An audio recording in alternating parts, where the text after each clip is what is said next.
你知道地球上最危险的动物生活在哪里吗？你见过世界上毒性最强的动物吗？众所周知，澳洲是一个四面环海的国家，它与世界上其他大陆隔离了很长时间。由于不受其他大陆的动植物影响，因此使得澳洲这块大陆进化出了很多特有的动植物。也就是说，这里有很多动物是其他大陆没有的。在我们把目光都投放到非洲大陆的狮子与大象这些大型动物身上的时候，其实很多人都忽略掉了，澳洲才是世界上拥有最毒、最致命动物的栖息地。今天黑兔找出了澳洲最致命的10种动物，带各位领导提前了解一下它们的危险程度，以免以后各位领导去澳洲开发项目的时候碰到它们，也好及时躲避。大家好，我是黑兔，喜欢这类视频的领导，劳烦您帮忙点个赞支持一下，记得长按点赞3秒，给黑兔个霸气鼓励，谢谢。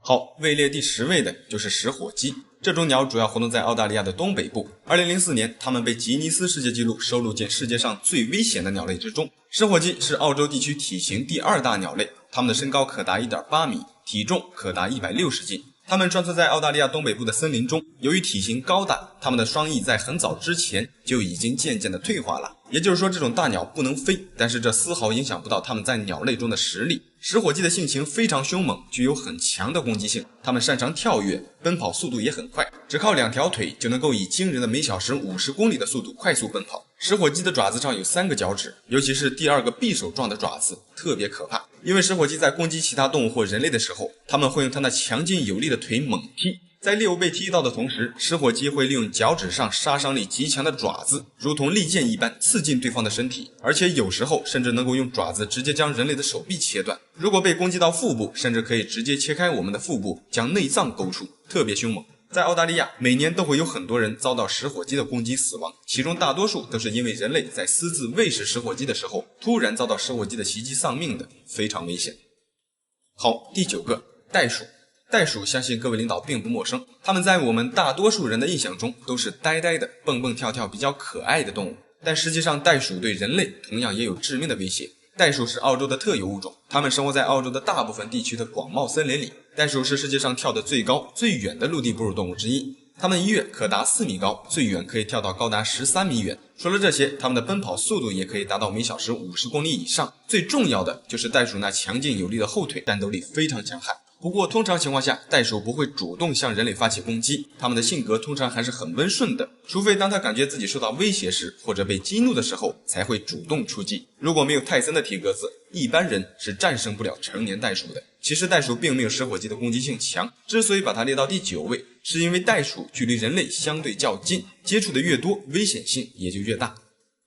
好，第8个，悉尼漏斗网蜘蛛。这是一种毒性极强，让很多毒虫专家都感到恐惧的剧毒蜘蛛。这种蜘蛛原产于澳大利亚东岸，相比地球上其他蜘蛛，悉尼漏斗网蜘蛛是属于体型较大的一种，它的体长可以达到5厘米以上。这种蜘蛛堪称是世界上攻击性最强的蜘蛛之一，一旦被它咬到，最快10几分钟之内就可以丧命。经过专家的深入研究发现，这种蜘蛛的毒液中含有一种特殊的化合物，也就是一种离子通道抑制剂。这种抑制剂可以使悉尼漏斗网蜘蛛的毒液对灵长类动物产生剧毒，但是却不会影响到其他哺乳类动物的神经系统。简单点说，就是犬科或者其他种类的动物被它咬到，毒性并不会那么强烈，但是灵长类动物被它咬到就是致命的剧毒，非常危险。它们是陆生蜘蛛，通常都活动在比较潮湿的环境下，在澳洲野外森林里的一些潮湿的洞穴中就可以找到它们。这种蜘蛛最危险的一点在于它们强烈的攻击性，如果在野外不小心触碰到它们，很大几率会被咬伤，而且还是连续性的。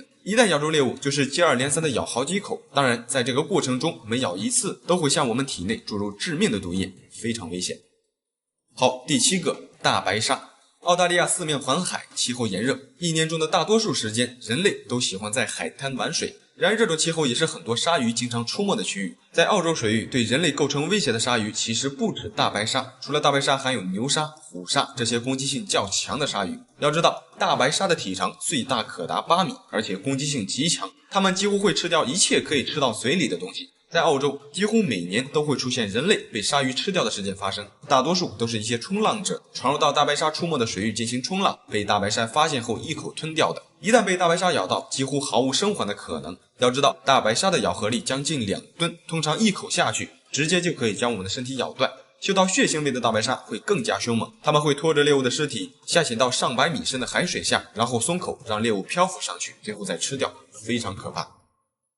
好，第6个，红背蜘蛛。红背蜘蛛也叫澳洲黑寡妇蜘蛛，之所以被称为黑寡妇，是因为这种蜘蛛非常残忍，它们不但携带剧毒，而且性格也极其残忍。雌性的黑寡妇蜘蛛每次在与雄性交配过后，就会把雄性吃掉，目的也很单调，纯就是为了繁衍后代，补充点营养，毫无感情可言。这种蜘蛛是一种剧毒蜘蛛，体型不大，通常不会超过1厘米，身体呈黑色，背部有明显的红色印记。它们分布于整个澳大利亚，随着旅客以及移民的迁移，现如今这种蜘蛛已经被传播到日本，在日本横行。这种蜘蛛喜欢待在一些黑暗干燥的地方，被这种小家伙咬上一口，如果没有立即使用抗毒血清，最快仅需半个小时就会死亡。红背蜘蛛的毒液主要对脊椎动物有神经毒性，被咬到后通常会引起人类的尾象病综合症，主要就是剧烈疼痛和肌肉僵硬。被咬到的第一时间我们很难察觉，通常都是被咬5分钟过后才开始感觉到发热疼痛，并且这种疼痛是持续性的，疼痛感会越来越重，随后就是肌肉无力、恶心、呕吐、心跳加速和发烧。如果不及时使用抗毒血清或及时处理，短时间内就会死亡，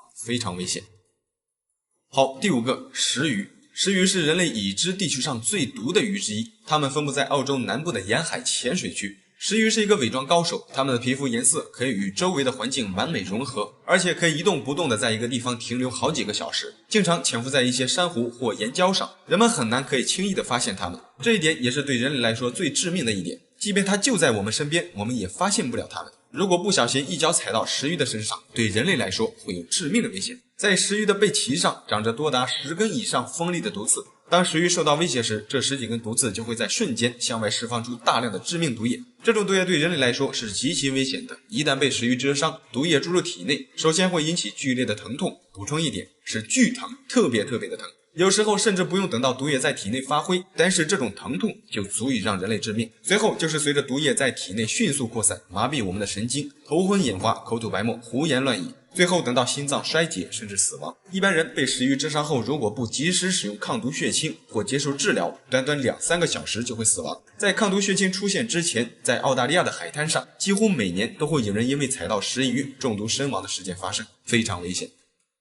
好，第4个，蓝环章鱼。它是海洋里最毒的生物之一，这种章鱼的体型不大，体长也就在10到20厘米之间。之所以叫蓝环章鱼，是因为它身上鲜艳的图案，当遇到危险时，蓝环章鱼身上的图案就会发出特别漂亮的蓝光，外观还是比较漂亮的。但是这个家伙只可远观不可近探，蓝环章鱼属于剧毒生物，被它咬上一口几乎是必死无疑，即便是及时得到医生的救助也无力回天，因为至今为止蓝环章鱼的解毒剂仍没有研制出来。不但如此，这种章鱼的毒液毒性极强，一只蓝环章鱼所携带的毒素就足以在数分钟内一次性杀死26名成年人。它身上的毒素是一种毒性非常的神经毒素，一旦中毒，短几分钟之内就会使我们丧命。最可怕的是，被它咬到，人类几乎不会感觉到任何疼痛，直到发现呼吸困难、身体瘫痪，才能够意识到自己中毒了。不过通常等到我们意识到中毒后，也就来不及救治了。更可怕的是，即使得到救治，也没有蓝环章鱼毒素的抗毒血清，也就是说被它咬到，基本上是必死无疑。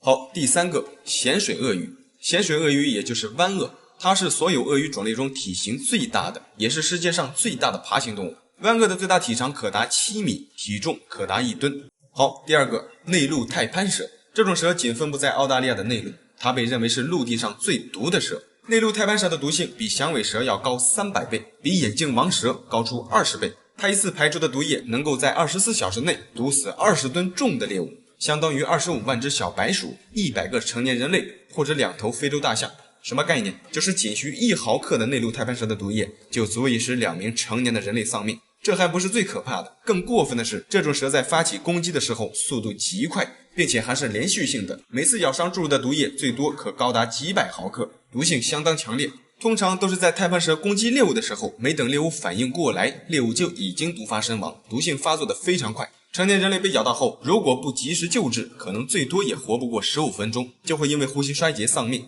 特别危险。好，第1个，澳大利亚箱形水母。箱形水母是地球上已知对人类毒性最强的生物。这种水母主要活动在澳大利亚东北沿海水域，经常漂浮在一些较浅的海岸浅水区。它们的体型不大，直径不到20厘米，但是触须很长，身体半透明的状态，漂浮在海水里很难发现。经科学家们研究发现，这种水母的视线范围竟然是360度，它们可以看到自身周围的任何环境。这是因为它们拥有24只眼睛，分布在管状身体顶端的杯状体上。它们的眼睛跟我们人类的眼睛一样，可以感知色彩和物体的大小，这种功能是地球上大多数的动物都不具备的。再有就是箱形水母的触须，这些触须是箱形水母最主要的武器。在这些触须上生长着上亿个携带毒液的刺细胞，非常微小，而且还特别敏感，轻轻地触碰到这些触须就会激活这些危险的毒刺。最可怕的是，箱形水母的毒液不需要利用毒刺刺入猎物体内，即便是喷射到人类的身上也会导致中毒，并且毒液还能够快速地侵入到心脏，中毒后只需要短短2-3分钟就会死亡，连抢救的时间都没有，非常的危险。通俗点说，就是这种水母根本碰不得，一碰就会中毒，而且还是剧毒。最可怕的是中毒后根本没有抢救的时间，基本上是必死无疑。好了，这期视频就到这里了，觉得还不错的领导记得帮黑兔点个赞，谢谢。你知道真实的非洲大陆究竟有多危险吗？你见过狮子被黑曼巴蛇咬到的画面吗？就动物而言，非洲大陆是最多样化的大陆之一，这里有很多我们可能从未见过，甚至从未听说过的野生动物。生活在这里的绝大多数动物，对我们人类来说，可能都是致命的。今天，黑兔找出了非洲大陆最致命的13种动物，通过视频的方式，带各位领导一起走进非洲，认识一下这些致命生物。大家好，我是黑兔。喜欢这类视频的领导，劳烦您帮忙点个赞支持一下，记得长按点赞3秒，给黑兔个霸气鼓励，谢谢。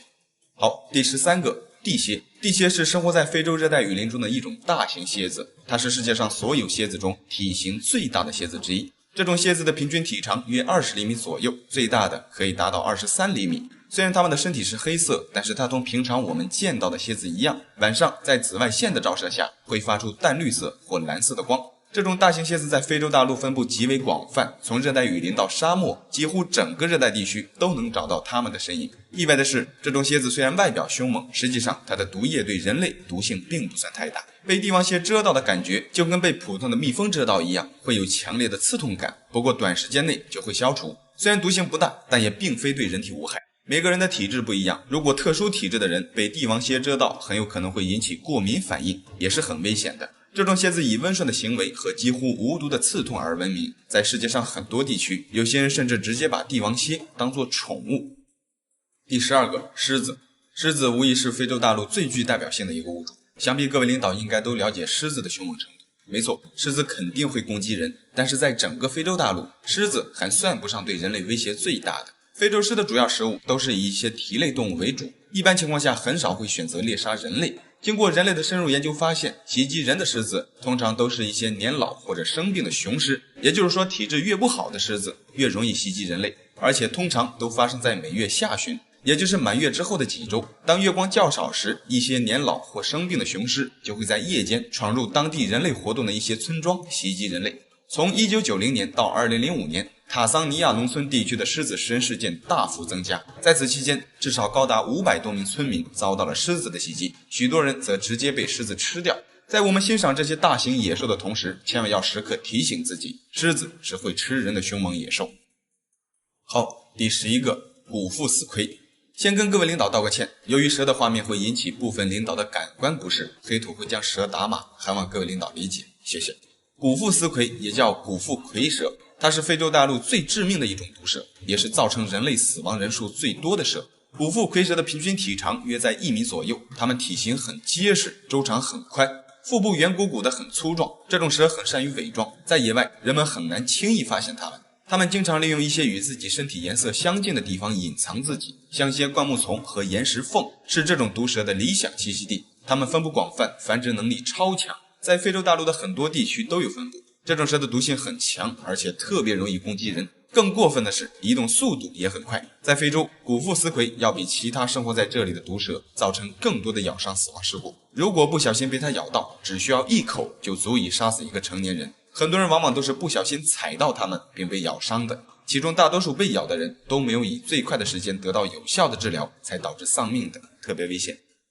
第10个，犀牛。非洲大陆的犀牛分为白犀牛和黑犀牛，但无论哪种犀牛对人类来说都是致命的，千万不要被这些大型野兽呆萌的外表给迷惑了。在它们面前，我们要时刻保持警惕。你需要知道，犀牛是一种脾气相当暴躁的物种，虽然它们是食草动物，但这并不代表它们对我们构不成威胁。要知道，犀牛是陆地上仅次于大象的第2大哺乳动物，它们的体重高达2吨以上，如果不小心被它踩一脚，不死也得变成残废。犀牛目光短浅，脾气暴躁，实际上它们非常危险。在犀牛感觉自己受到威胁时，特别是幼崽在身边的时候，千万不要靠近它们。如果犀牛感觉自己孩子受到威胁，它们会全力冲锋，用强大的犀牛角杀死它们认为对它们构成危险的东西。还有就是不要想着通过逃跑来躲避犀牛的攻击，人类是跑不过它们的。好，第9个，黑曼巴蛇。黑曼巴蛇是世界上仅次于眼镜王蛇的第2长毒蛇，它们的平均体长在2米左右，个别甚至达到了 4.5 米。这种蛇的可怕程度远超我们的想象。在以前，黑曼巴蛇对生活在非洲大陆的人来说就像是魔鬼般的存在。由于过去的非洲文明落后，没有抗蛇毒血清，因此一旦被黑曼巴蛇咬伤，基本上是毫无生还的可能。即便现在非洲已经有足够的抗蛇毒血清，但是被黑曼巴蛇咬到，致死率仍然高达 75%， 未用抗蛇毒血清的咬伤者死亡率接近 100%。黑曼巴的栖息环境也是极为广泛，它们可以在地上、岩石上，甚至树上。最可怕的是，它们还是速度最快以及攻击性最强的蛇类。它们可以使自己身体的1/3直立起来移动，当准备发起攻击的时候，甚至能将整个身体的2/3竖立起来。可以想象一下，一个竖立起来高达2米的毒蛇在我们面前会是什么画面？它们直接可以咬到我们身体的各个部位，包括脸部、脖子、腹部，并且它们的移动速度也高达20公里每小时。大多数人是跑不过黑曼巴蛇的，被这种蛇咬伤最多仅需20分钟就会导致死亡。即便是草原之王狮子这种大型猛兽被黑曼巴蛇咬到，也会有生命危险。好，第8个，非洲象。在所有的大象中，非洲象是最大的，同样它们也是体型最大的陆地哺乳动物。它们通常都活动在非洲大陆的南部地区。成年非洲象身高最高可达4米以上，体重最大可达6吨，但是它的一个耳朵上下长度就将近 1.5 米，体型相当的大。各位领导可能不知道，非洲象非常讲义气，他们关心身边大象的程度甚至都超过了自己。也就是说，只要一头大象受到威胁，其他的大象可能也会一起蜂拥而上来保护自己的同类。非洲象的战斗力就不过多的赘述了，在所有野生动物中，它们没有天敌。庆幸的是，大象的性格还算比较温和，但是值得注意的是，如果遇到野生的非洲象，一定要悄悄地远离它们。如果被它们发现，大象很有可能会觉得自己受到威胁，然后主动向我们发起攻击。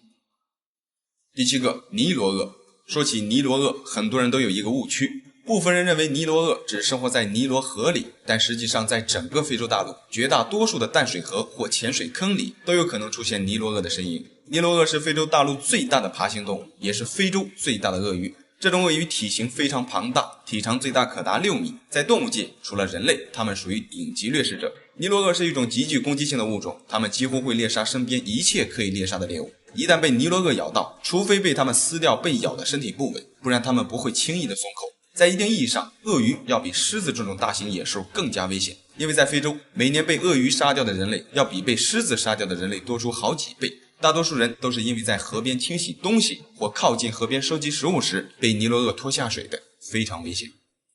第6个，大白鲨。大白鲨虽然不是非洲的特有物种，但是它们几乎遍布整个非洲南部海域。不得不服非洲这块大陆，不但陆地上有那么多猛兽，就连靠近非洲的海域也有大白鲨这种大型凶猛鲨鱼蹲点。大白鲨的另一个名字叫噬人鲨，它就是因袭击人类而闻名，是所有鲨鱼中最凶残的鲨鱼之一。在海里，除了虎鲸，大白鲨几乎没有天敌。在非洲，都会因为有人在海边游泳玩耍时被大白鲨咬死的事件发生。最恐怖的就是被大白鲨咬的过程非常残忍。它们通常咬住受害者后，将其拖入更深的水中，然后放手。等到猎物流血致死的时候，大白鲨就会狼吞虎咽地将猎物吃掉，特别残忍。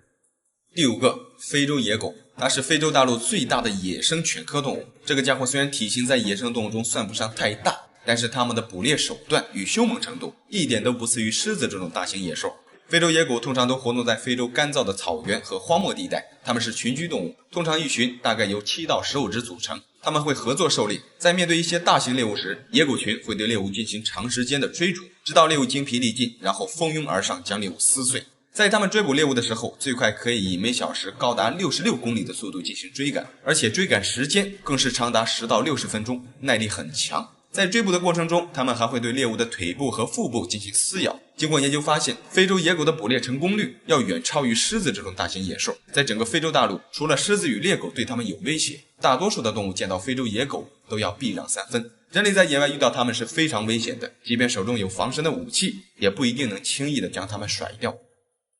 第4个，非洲野马。非洲野蟒是非洲最大的无毒蟒蛇，这种大蟒蛇体长最长可达 7.5 米，它的性情非常凶猛，极具攻击性。在非洲曾多次发生过非洲野蟒吞噬人类儿童的事件。非洲野蟒几乎遍布整个撒哈拉以南的非洲，它们通常都栖息在一些沼泽、湖泊和河流的边缘，在当地很多农村周围也经常会出现它们的身影。非洲野蟒的攻击方式主要就是缠绕，在抓住猎物后，死死地将猎物缠绕起来，然后慢慢地收缩，直到将猎物挤压窒息或骨骼断裂，才会一点一点地将猎物吞噬掉。它们可以吞掉很多大型的猎物，像一些成年雄性斑鬣狗，甚至是豹子跟体型较小的狮子，非洲野蟒很可能都有能力将其猎杀并吞掉，特别强悍。好，第三个，斑鬣狗。斑鬣狗就比较强悍了，毫不夸张地说，它们几乎可以在非洲大陆横着走。斑鬣狗也是成群活动，并且它们的族群成员非常多，每群大约有80只左右。这种动物非常凶猛，它们可以轻易地猎杀斑马、角马，甚至可以与狮群正面对抗。通常情况下，如果一头狮子单独行动，第二个，河马。河马在黑土以往的视频里提到过很多次了，不要被它们憨厚的外表蒙蔽了。它们同样也是非常暴躁的猛兽，特别是身边有幼崽的母河马，极具领域攻击性。它们具有强烈的领地范围。河马的胆子小，一旦有人靠近它们，它们就会认为自己受到威胁，很有可能会疯狂地发起攻击。实际上，河马是非洲大陆最臭名昭著的人类杀手，在非洲几乎每年都有近500多人死于河马的袭击。好，第一个，蚊子。蚊子虽然看上去并不像以上那些动物凶猛，但是蚊子确实是非洲大陆最危险的动物，也是对人类最致命的动物。据世界卫生组织统计，单是非洲大陆每年就有将近100多万人死于疟疾，其中大多数都是儿童，估计每天就会有3000多名儿童丧命。而这一切的罪魁祸首就是蚊子。蚊子通过叮咬向人体传播疾病，而且这种传播速度极快，特别是在炎热的非洲。一年中，非洲大陆大多数的时间都是蚊子的理想活动温度，几乎每天都会有人遭到蚊子的叮咬感染疟疾。这种情况至今仍然没有减缓。纵观整个非洲大陆，这里无疑是冒险家的天堂。如果有机会，各位领导是否愿意踏入这块大陆，亲眼看一看以上这些可爱的动物呢？好了，这期视频就到这里了，觉得还不错的领导，记得帮黑兔点个赞，谢谢。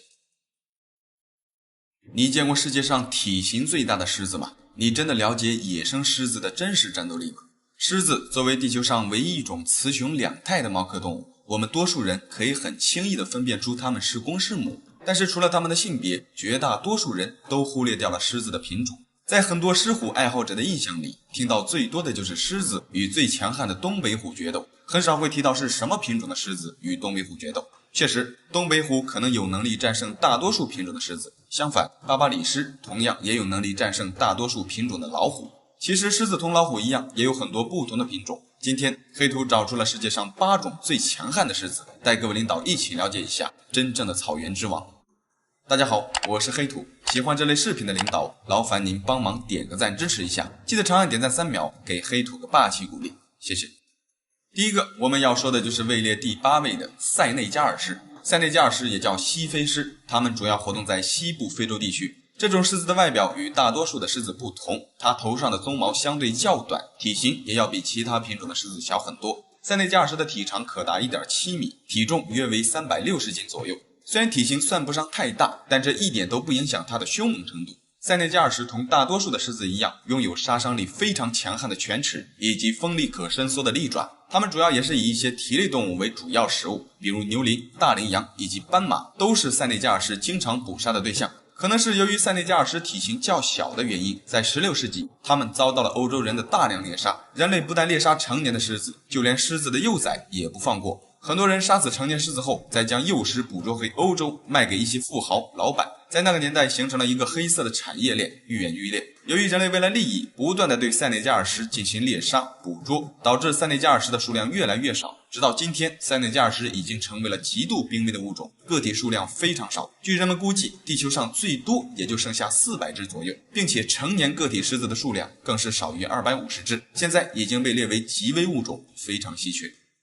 好，第7个，亚洲狮。亚洲狮是现今只存活在印度的狮子亚种，这种狮子的体型要比非洲狮小很多。亚洲狮的体长可达 1.9 米，成年雄性体重可达380斤。亚洲狮的鬃毛明显要比非洲狮短很多，特别是头顶。一般雄性非洲狮头顶上鬃毛的长度都盖过了耳朵，而雄性亚洲狮的2只耳朵看上去则很明显。它们的脸颊和喉咙上的鬃毛很少，通常只有10厘米长左右。区分非洲狮与亚洲狮最简单的方法就是看体型和鬃毛。还有就是亚洲狮是一种喜欢生活在丛林中的狮子，它们大多数都活动在一些比较辽阔的森林，而非洲狮大多数则活动在稀疏的草原。在很久以前，孟加拉虎曾与亚洲狮一同生活在印度，不过它们一般情况下是不会碰面的。可能是由于两者所适应的环境不同，也可能是它们都在故意相互躲避对方。经过人们研究发现，孟加拉虎与亚洲狮虽然生活在同一片大陆，但是几乎很少会发现两者争斗的现象。目前大多数的亚洲狮都生活在印度的吉尔森林国家公园。由于早期人类的人口暴涨，使得亚洲狮的栖息地不断减少，到1908年，亚洲狮只剩下最后13只。人们为了不让亚洲狮彻底灭绝，便将印度的吉尔森林圈起来，设立成保护区，供亚洲狮繁衍恢复。在保护区内是没有老虎的。截止到2008年，亚洲狮已经繁衍了有350多只。对了，还有一点没说，我们都知道狮子是群居动物，共同合作狩猎，但是雄性亚洲狮除外。雄性的亚洲狮通常都是独居的，虽然有时候也会与狮群一起活动，但通常狮群数量不会超过5只。一般情况下，雄性亚洲狮都是独自活动，只有在交配的时候或者猎杀大型动物时才会与狮群走到一起。好，第6个，刚果狮。这是一种生活在非洲刚果东北部草原的一种狮子。刚果狮的体重可达400斤以上，它们的头部较大，脸型也很宽，特别是雄狮看上去非常的威猛。雄性刚果狮的鬃毛很长，一直可以延伸到肩部和胸部，它们的鬃毛有淡棕色、深棕色，个别的还有黑色。我们都知道，大部分的狮子都生活在热带干燥的地区，通常都是比较怕水的，也不是说怕水，确切点说是在水里的战斗力会有所下降。但是刚果狮不一样，刚果狮分布在南半球的亚热带地区之间，靠近大海，相对来说，刚果狮要比其他的狮子要更善于游泳，当然也可以在水中捕获猎物，这一点是大多数其他种类的狮子不具备的。刚果狮的前爪要比后爪更宽厚，这使得它们可以在水里更快的划水，提高游泳速度。还有就是它的尾巴，这种狮子的尾巴相对较长，在水里游泳的时候也可以起到平衡的作用。在它们的栖息范围内，除了人类，刚果狮几乎没有天敌。这种狮子的狮群数量通常在15头以上，有时候高达30多头一起活动。在遇到大型猎物时，狮群成员们会分散开，形成一个扇形的包围圈，然后一起接近猎物。这种战术对大型猎物甚至一群猎物都很奏效。刚果狮就是靠这种群体围攻的方式，使得它们可以轻松地猎杀很多大型的猎物，像一些非洲水牛、长颈鹿，甚至是较小的大象或犀牛，它们都有能力将其猎杀。不过通常它们主要还是以一些有蹄类动物为主，比如斑马、黑斑羚等等，一般情况下很少会去招惹大象、犀牛这种猛兽。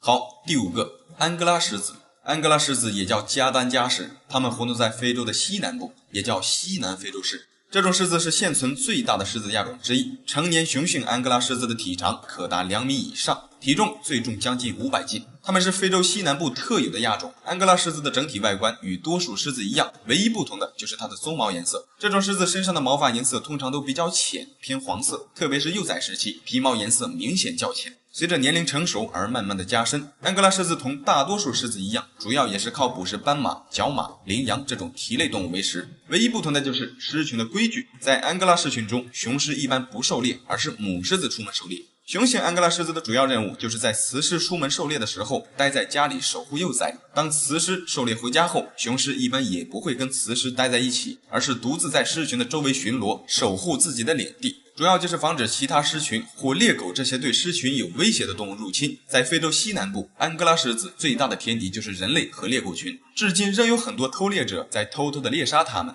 还有就是猎狗群通常对雄性安哥拉狮子的威胁较大，因为母狮子一般都是成群活动，即便遇到猎狗群也有足够的能力对猎狗群进行反击。但是雄性安哥拉狮子就比较危险了，雄狮在巡逻的时候经常是单独行动，一旦遇到猎狗群，很大几率会丧命，一点都不夸张。猎狗这种动物非常难缠，而且攻击手段也特别残忍。在整个非洲，安哥拉狮子的天敌除了人类就是猎狗。